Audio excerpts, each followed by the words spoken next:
Meet my bride, let's go for a ride in my newfangled automobile. Here's where we will go. Nobody knows, but it's sure a great way to feel. Behind the wheel of the speed meter steel, it's my newfangled automobile. Hello and welcome to Vintage Car History. I'm Wild Bill.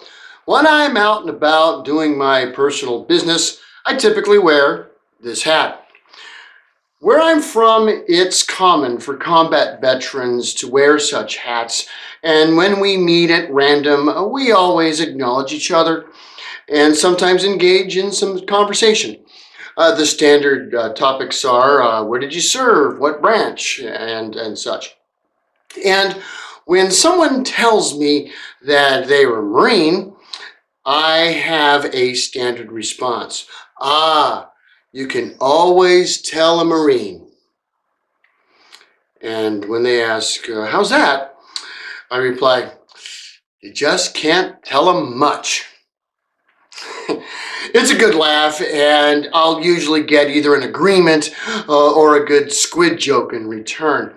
But when it comes to America and the armored car, it was the United States Marines that were the first branch of the U.S. military to actually use purpose-built military armored cars. How did that work out? Well, as I said, you can always tell a Marine. Here's some background. The U.S. military at the turn of the 20th century had no need for cars. First of all, the USA didn't have a road network on the continent that had any significant logistical value. Large amounts of military material and/or personnel were moved around the nation by ships or trains. Small amounts were handled with horses, bicycles, or on foot. Now, horses have been used by just about all militaries in recorded history, so everything needed for their care and use was well ingrained into U.S. military doctrine. For cars to be truly useful as military vehicles on American soil would have to have roads to drive on, as well as the means to fuel and repair cars. Building such an infrastructure in a land so large was a monumental task worth avoiding.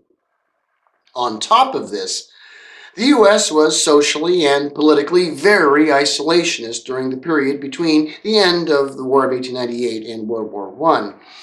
The Spanish-American War saw the United States receive a number of new territories across both the Pacific and Caribbean, and the transfer of political control to those new territories from the Spanish was not always peaceable, especially in the Philippines. The United States had new overseas lands to defend, and in some cases subjugate, so getting involved with any foreign affairs in Europe, Asia, or anywhere else was something that the American people were not willing to do. From the isolationist U.S. military's perspective of World War I, the whole question of cars was a conundrum. The U.S. automotive industry was growing rapidly, and by the 1910s could contend with Europe. However, the generals and admirals were thinking of defense rather than offense, and without roads, cars had no place on an American battlefield or even a way to get to it. The American brass were aware that armored and armed cars were being developed and tested in Europe, but it was of little concern. Such vehicles would be nigh upon useless if they were to invade the USA. The outbreak of World War I gave the U.S. reason to pause.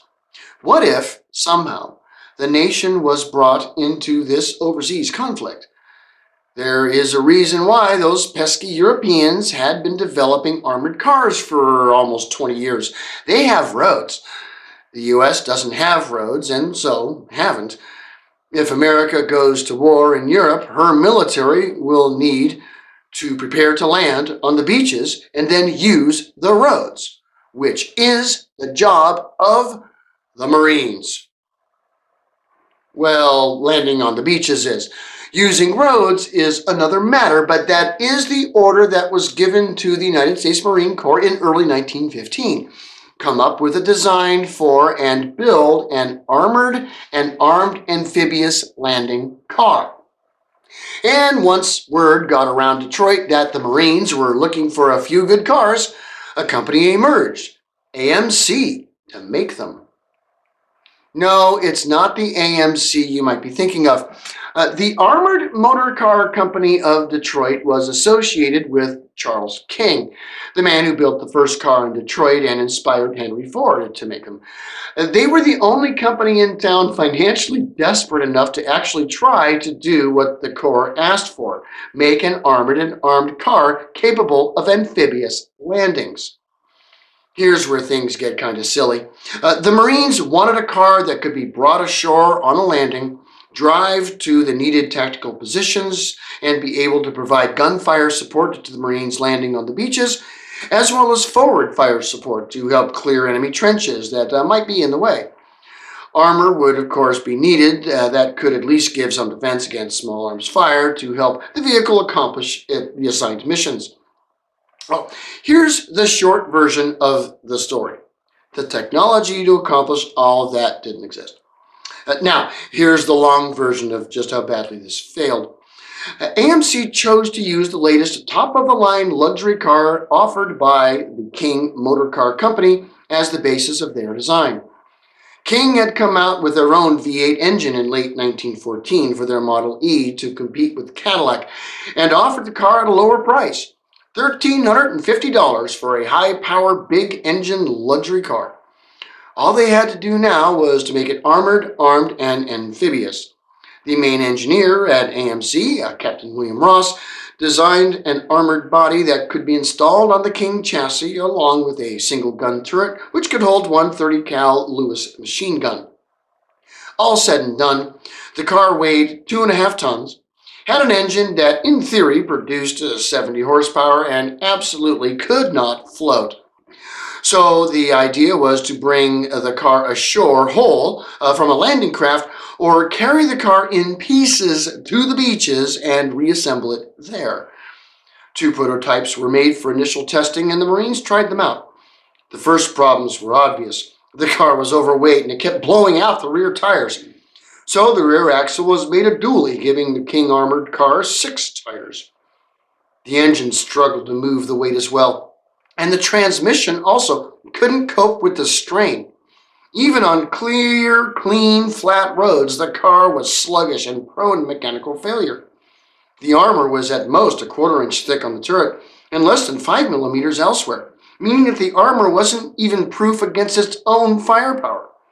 The turret was not powered, and the chassis tended to bend and flex as it traveled, which would bind up the turret, preventing it from traversing. Technically, it would be able to ford up to 14 inches of water, and it did sport an obstacle-breaking wedge on the front to help clear the way for advancing troops. The cars were tested in Philadelphia in 1915 and did not acquit themselves well in trials.